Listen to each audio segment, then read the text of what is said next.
Samuel pasal 17 ayat 42 sampai dengan ayatnya yang ke-47. Kita baca, nanti setelah yang itu Bapak Ibu bisa lihat dalam pembacaan yang sisanya, saudara bisa membaca yang itu. Saya mulai. Perkelahian Daud dan Goliat. 1 Samuel 17 ayat yang ke-42, demikianlah firman Tuhan. Ketika orang Filistin itu menunjukkan pandangannya ke arah Daud serta melihat dia, dihinanya Daud itu karena ia masih muda, kemerah-merahan dan elok parasnya. Orang Filistin itu berkata kepada Daud, "Anjingkah aku, maka engkau mendatangi aku dengan tongkat?" Lalu demi para allahnya orang Filistin itu mengutuki Daud. Pula orang Filistin itu berkata kepada Daud, "Hadapilah aku, maka aku akan memberikan dagingmu kepada burung-burung di udara dan kepada binatang-binatang di padang." Tetapi Daud berkata kepada orang Filistin itu, "Engkau mendatangi aku dengan pedang dan tombak dan lembing, tetapi aku mendatangi engkau dengan nama Tuhan semesta alam, Allah segala barisan Israel yang kau tantang itu. Hari ini juga Tuhan akan menyerahkan engkau ke dalam tanganku, dan aku akan mengalahkan engkau dan akan memenggal kepalamu dari tubuhmu. Hari ini juga aku akan memberikan mayatmu dan mayat tentara orang Filistin kepada burung-burung di udara dan kepada binatang-binatang liar, supaya seluruh bumi tahu bahwa Israel mempunyai Allah, dan supaya segenap jemaat ini tahu bahwa Tuhan menyelamatkan bukan dengan pedang dan bukan dengan lembing, sebab di tangan Tuhanlah pertempuran, dan Ia pun menyerahkan kamu ke dalam tangan kami." Puji bagi nama Tuhan. Bapak Ibu yang diberkati Tuhan, dari firman Tuhan ini saya akan bicara di bawah tema kecil tapi hebat. Di akhir tahun 1999 masuk 2000 itu, saudara, muncul iklan, sebuah iklan yang luar biasa, iklan yang pada waktu itu begitu viral sekali, sabun attack, ya. Kita tahu dengan slogannya attack kecil tapi hebat.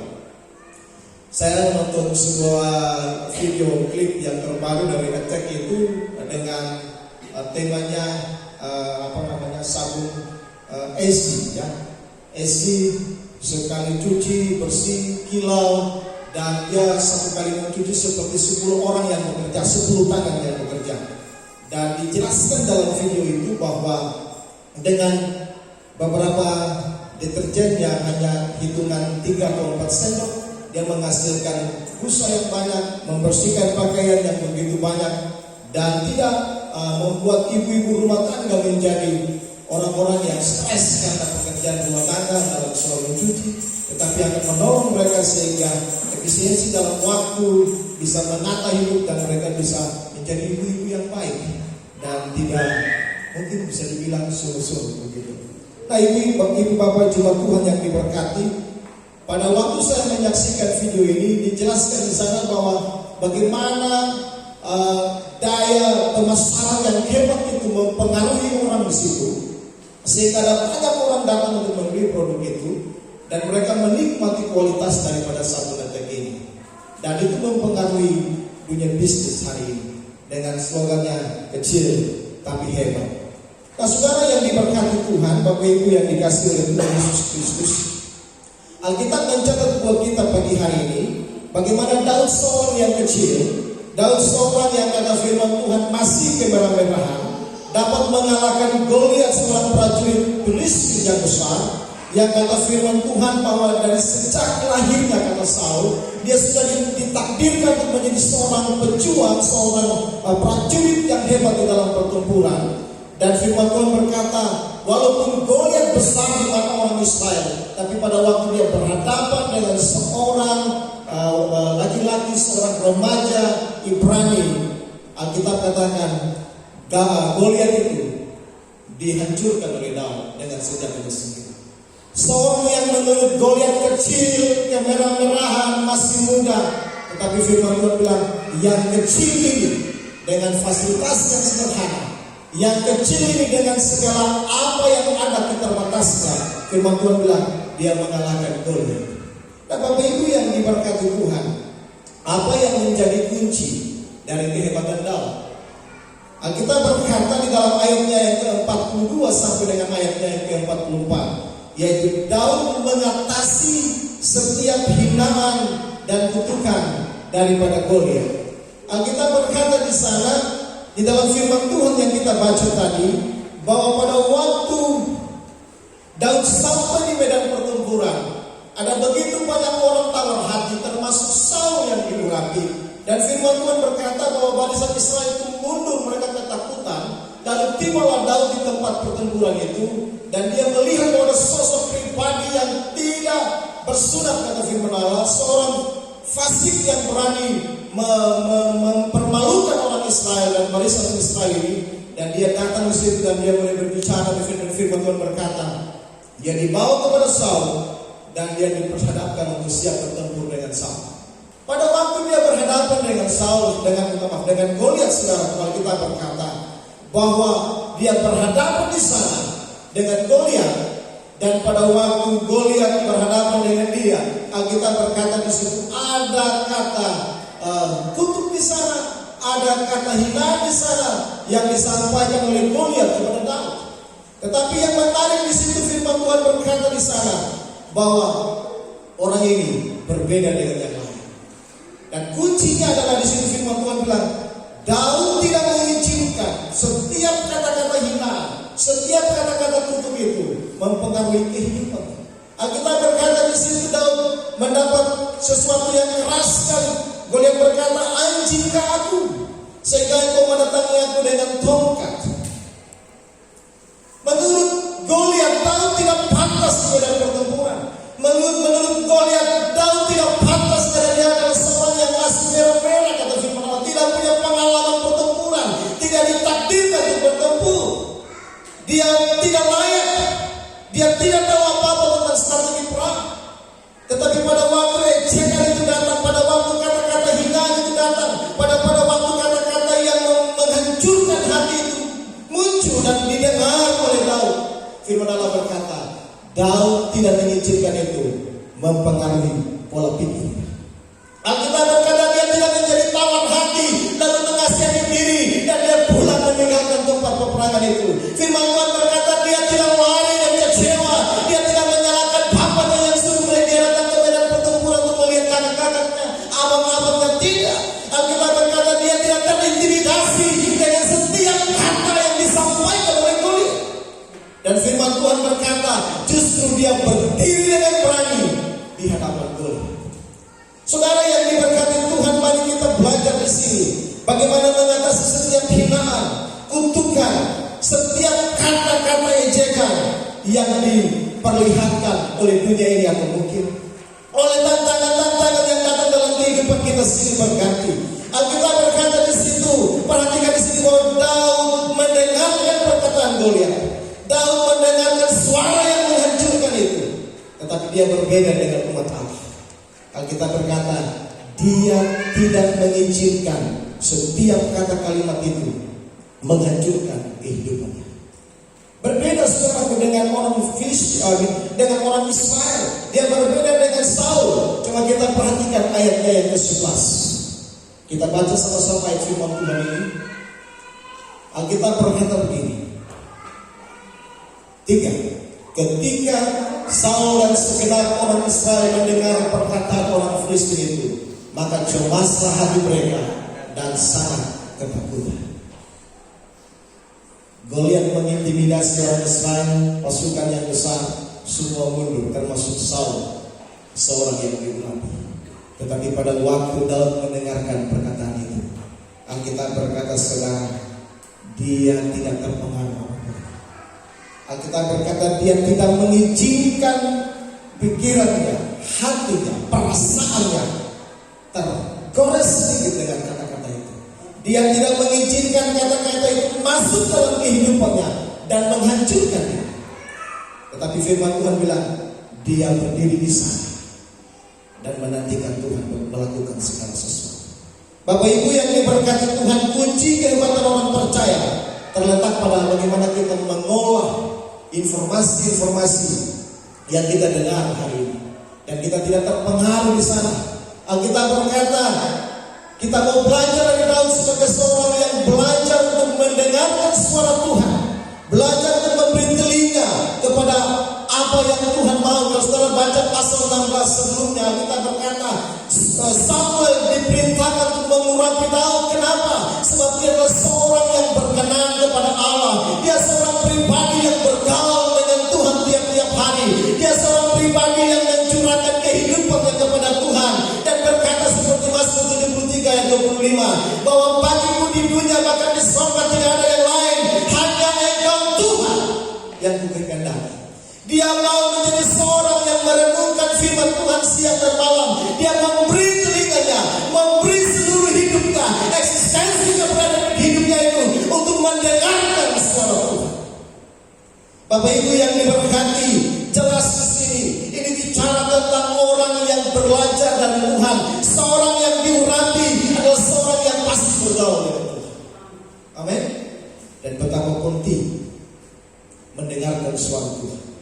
Bagi saudara dan saya sebagai anak-anak Tuhan hari ini, dengan tantangan-tantangan kita yang besar, dengan tantangan-tantangan kita yang luar biasa, kita berkata mendengarkan suara Tuhan adalah kerinduan Allah bagi saudara dan saya. Karena pada waktu kita mendengarkan suara Tuhan, Alkitab berkata dalam Roma pasal 10 ayat 17, iman timbul dari pendengaran, dan pendengaran akan firman Kristus. Amin. Pada waktu kita mendengarkan suara Tuhan, kita akan mengerti langkah-langkah hidup kita, sehingga kita akan menjadi jemaat yang berjalan bersama dengan Tuhan. Dan kita tahu seperti Yesaya 50 ayat 4 berkata, kita akan menjadi orang yang berjalan dari satu tanda heran ke tanda heran yang lain. Kita akan melihat satu perkara besar rohani kepada perkara besar rohani yang lain. Kita akan menjadi jemaat yang kuat dan berdiri dengan teguh. Sebab Amsal 24 berkata, waktu seorang mendengarkan suara Tuhan, maka setiap tantangan, setiap molokan, setiap hinaan, setiap kata-kata yang mengintimidasi, dianggap itu angin lalu. Amin. Dan dia berdiri dengan teguh di sana. Dan pada waktu kita mendengarkan suara Tuhan, saudaraku, mujizat pasti terjadi. Coba bilang kiri kanan, mujizat pasti terjadi. Haleluya. Bukankah ini yang Tuhan buat Yairus? Saudara, kami sudah sering khotbah hal ini buat saudara. Dalam Lukas pasal 8 ayat 49 sampai 50 kita berkata, pada waktu Yairus bergumul dengan pergumulan pribadi sebagai seorang papa, anak perempuannya 12 tahun menderita dan hampir mati karena sakit penyakitnya. Dia meninggalkan rumahnya, lalu dia lari mencari Yesus. Alkitab berkata seorang pemimpin kepala rumah ibadat sinagog ini mencari Yesus, dan pada waktu dia bertemu dengan Yesus, dia bilang, Yesus, tolong anak perempuan saya sedang sakit. Datang dan taruh tangan, pasti dia akan sembuh. Alkitab berkata mereka pergi berjalan bersama. Tapi dalam perjalanan itu langkah mereka harus terhenti, karena seorang perempuan yang mengalami pendarahan 12 tahun membutuhkan uluran tangan Yesus. Dan firman Tuhan berkata pada waktu dia menjamah jubah Yesus, kuasa terjadi, orang itu sembuh, wanita itu sembuh. Firman Tuhan berkata, Yesus berhenti dan bilang, ada orang yang menjamah aku. Murid-murid bilang, guru, ada banyak orang. Perhatikan, ini ada banyak orang Tuhan. Tidak tahu, kami tidak tahu siapa yang menjamahmu, tapi Yesus tahu bahwa ada kuasa yang keluar dari dalam tubuhnya. Dan firman Tuhan berkata bahwa pada waktu mereka sedang mau menuju ke rumah, datang seorang dari rumah Yairus, berkata, Yairus, tidak usah lagi pusingkan guru, sebab anak perempuan sudah mati. Sudah hatinya hancur. Sebagai seorang bapa pasti dia akan merasa tertunggu sekali. Sebagai seorang suami pada waktu anak dan istrinya membutuhkan dia tidak ada di tempat, pasti dia akan disalahkan. Tapi pada waktu Yesus berkata begini, tenang, percaya. Alkitab berkata Yairus mengikut Yesus dia ke rumah. Dan pada waktu mereka sampai di rumah, firman Tuhan berkata, Yesus bilang kepada anak perempuan itu, talita kum, bangun. Bapak Ibu yang terkasih, mendengarkan suara Tuhan mengerjakan mujizat buat kita. Amin. Mendengarkan suara Tuhan pasti membuat kita melakukan perkara-perkara besar dalam kehidupan kita. Oleh sebab itu, sebagai orang-orang percaya hari ini, apapun yang saudara alami, apapun yang saudara hadapi, tantangan apapun, mari beri dirimu, mari beri telingamu, mari beri seluruh kehidupan sekarang untuk mendengarkan suara Tuhan. Sebab saya percaya bahwa bersama dengan Tuhan kita pasti cakap untuk melakukan segala perkara. Yang kedua, sekarang yang terkasih, apa kunci kehebatan Daud? Firman Tuhan bilang, Daud datang dalam nama Tuhan. Rahasia kehebatan Daud yang kedua adalah Daud datang dengan nama Tuhan. Saudaraku, Bapak Ibu yang diberkati Tuhan, pada waktu orang Filistin itu melihat Daud, lalu dia menghina Daud, Alkitab berkata begini, respon dari Daud bilang, tetapi Daud berkata kepada orang Filistin itu, engkau mendatangi aku dengan pedang dan tombak berlebih, tetapi aku mendatangi engkau dengan nama Tuhan semesta alam, Allah segala barisan Israel yang kau tantang itu. Dari ayat ini saudara yang diberkati Tuhan, Alkitab menegaskan kepada kita bahwa Daud datang dengan nama Tuhan. Daud datang dengan menggunakan kehebatan Allah Israel. Daud tidak mengandalkan kekuatannya, fisiknya, pengalamannya, tapi dia mau belajar untuk bergantung sepenuhnya kepada Tuhan. Pertanyaannya adalah, siapakah Allah Israel itu? Alkitab berkata di sini saudaraku, Daud memberi dua nama buat Allah Israel itu, Tuhan semesta alam dan Allah segala barisan tentang Israel. Waktu saya menyelidiki dua bagian kata ini saudaraku,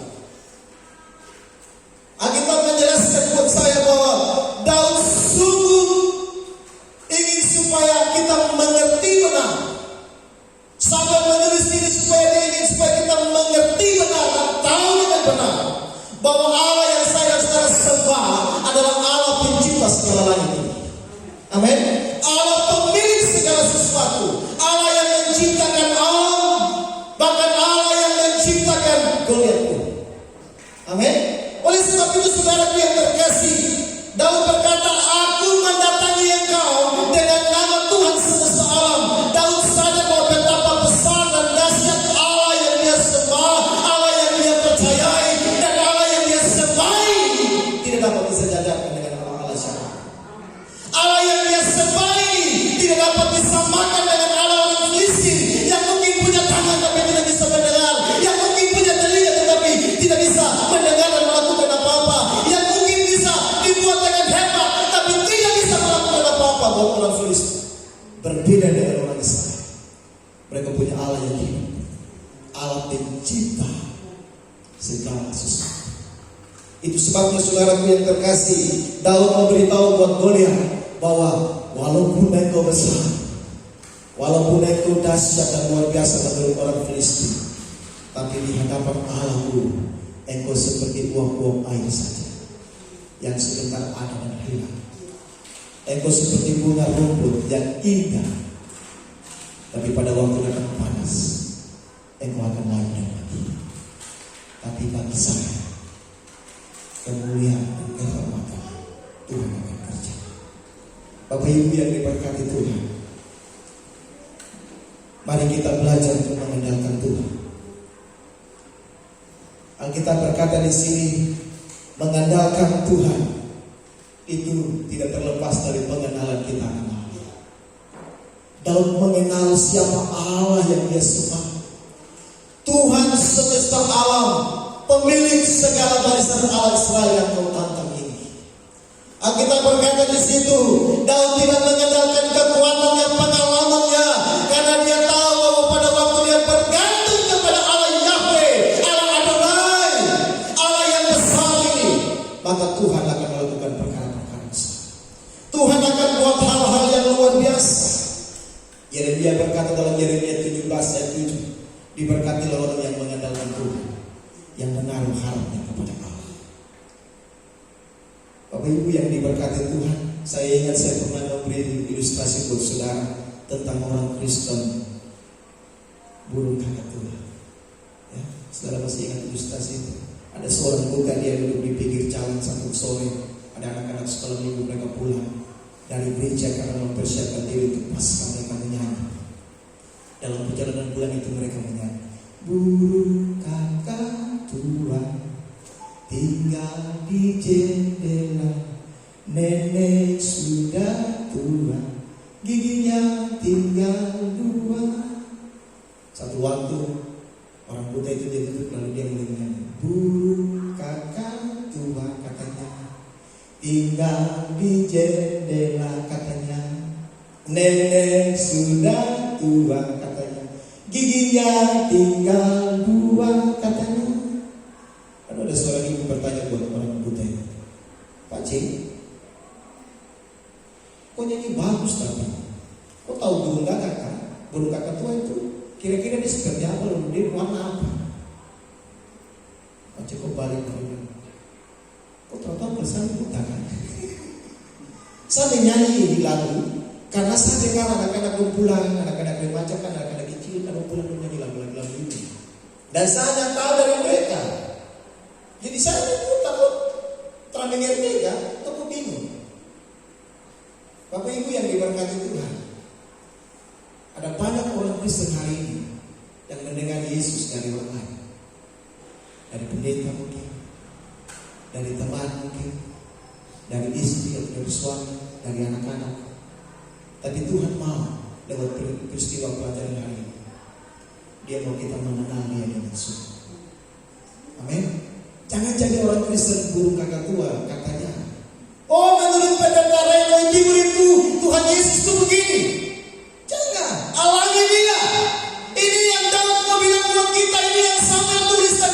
Ini menjadi penekanan. Alami Tuhanmu, alami kebesarannya, alami kuasanya, alami manifestasi bersama dengan Tuhan, maka kita akan buat perkara-perkara besar.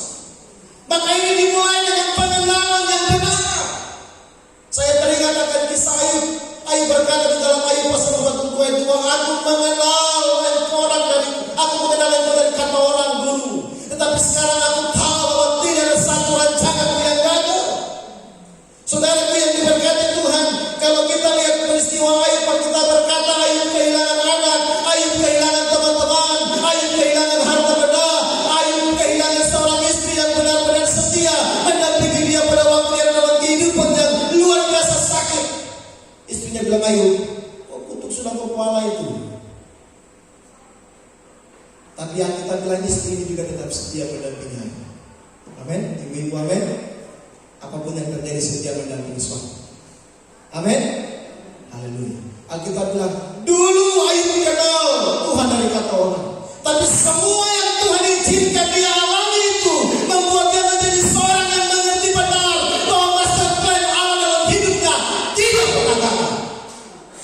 Bapak Ibu yang diberkati Tuhan, saya mau beritahu saudara, sebagai jemaat Tuhan hari ini, sebagai kekasih-kekasih Kristus, sebagai mempelai-mempelai Kristus, mari jaga kehidupanmu, mari benar-benar sungguh kenal Allah Tuhanmu yang engkau sembah itu, pegang Dia dengan sungguh, supaya pada waktu apapun datang, Tuhan izinkan tantangan, Tuhan izinkan persoalan, Tuhan izinkan air mata, Tuhan izinkan segala sesuatu, engkau mengerti benar bahwa pada waktu engkau datang kepada Tuhan, hanya mengandalkan kuasa saja, hanya mengandalkan pemeliharaan dan providensi Allah saja, maka kita akan mengalami lawatan Tuhan. Dan itu kunci dari kehebatan kita sebagai anak-anak Tuhan. Haleluya. Yang terakhir saudara, Alkitab berkata Daud meyakini kepastian kemenangannya. Di dalam ayatnya yang ke-46 sampai dengan ayatnya yang ke-47 dikatakan begini, hari ini juga Tuhan akan menyerahkan engkau ke dalam tanganku, dan aku akan mengalahkan engkau dan memenggal kepalamu dari tubuh dan seterusnya. Bapak Ibu yang diberkati Tuhan, Alkitab berkata di sini rahasia yang terakhir, Daud meyakini kepastian kemenangan. Hari ini juga Tuhan menyerahkan engkau ke dalam tanganku. Ini bicara tentang cara pandang Daud yang berbeda dari semua prajurit yang ada. Ini bicara tentang Daud memiliki hati yang teguh dan percaya bahwa Tuhan akan menyerahkan Goliat yang hebat itu ke dalam tangannya. Hari ini juga ini bicara tentang durasi waktu, bagaimana Tuhan menjawab Daud, bagaimana Tuhan tidak mempermalukan Daud yang berharap, berseru, bergantung kepada Dia dengan sungguh-sungguh. Kata hari ini juga bicara tentang Daud meyakini kuasa dan penyertaan Allah yang tidak pernah berubah. miliknya dan beruang, maka dia Allah yang sama itu akan menyertai Daud dan melepaskan Daud dari tangan Goliat yang hebat dan luar biasa. Hari ini juga bicara tentang Daud percaya bahwa yang berperang melawan Israel dan Daud adalah Allah Israel sendiri. Itu sebabnya saudaraku yang diberkati Tuhan, Daud berkata begini, aku mendatangi engkau dengan nama Tuhan semesta. Hari ini juga engkau akan diserahkan oleh Tuhan anakku kepadaku, dan aku akan memenggal kepalamu dari tubuhmu, dan aku akan memberikannya kepada binatang-binatang. Wow, luar biasa. Bapak Ibu yang diberkati Tuhan, tujuannya hanya satu, supaya Allah dipermuliakan. Amin. Perhatikan di sini di dalam ayatnya yang ke-47. Dan supaya segenap jemaat ini tahu bahwa Tuhan menyelamatkan bukan dengan pedang dan bukan dengan memihak. Haleluya. Alkitab berkata tujuannya hanya satu. Pada waktu Daud memproklamasikan kebesaran Allah, tujuannya hanya satu, yaitu supaya segenap Israel mengerti benar bahwa Allah mereka adalah Allah yang hidup, Allah yang luar biasa. Bapak Ibu yang terkasih, Alkitab berkata di sini Daud mengalahkan Goliat dengan pedangnya sendiri. Daud mengalahkan Goliat dengan sarana fasilitas yang terbatas. Tapi Tuhan bisa pakai apa yang terbatas itu untuk menyatakan kebesarannya, kemuliaannya, keperkasaannya buat Daud. Dan firman Tuhan berkata, semua mata orang Israel yang memandang itu, yang tadi ada dalam ketakutan, yang tadi ada dalam keputusasaan, pengharapan mulai hilang. Pada waktu mungkin mereka sedang berdiri dan mengamati bagaimana Daud meresponi tantangan Goliat. Apakah dia mundur? Apakah dia hanya datang dan berdiri saja? Atau mungkin dia minta pengampunan? Apa yang Daud akan lakukan? Mungkin pada waktu mereka sedang memperhatikan itu, Alkitab katakan pada waktu Daud membunuh Goliat, maka semua keraguan hilang, semua keputusasaan hilang. Dan itu membuktikan bahwa Allah yang saya sudah sembah, Allah yang Daud sembah, Allah yang luar biasa. Sebab yang diberkati Tuhan Yesus, kadang waktu Tuhan membawa kita masuk dalam pergumulan yang berat, seperti musuh yang besar mereka menyerangi kita, tetapi ingat ada penyertaan Allah di sana.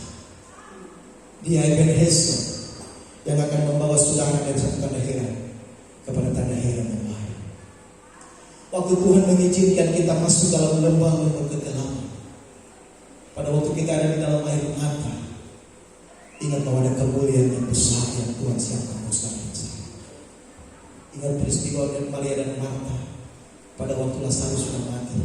Mereka memikirkan tentang kesembuhan, tapi Yesus menyatakan diri sebagai pencipta, sebagai kebangkitan, sebagai Allah yang hidup.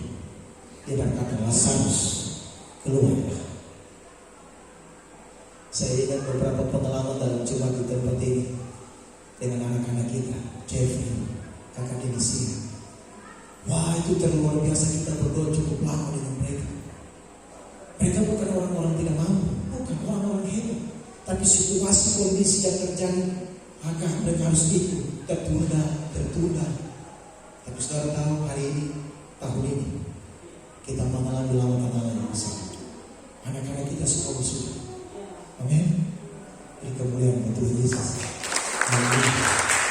Tantangan yang kita hadapi akan membuat kita mengerti bahwa Allah yang kita sembah Allah yang dahsyat. Kadang-kadang Tuhan mengizinkan sakit penyakit. Kadang-kadang Tuhan mengizinkan air mata. Beberapa hari yang lalu saya bicara dengan tukang, dia bergumul dengan istri yang sakit. Dia bertanya-tanya, kenapa bisa begini?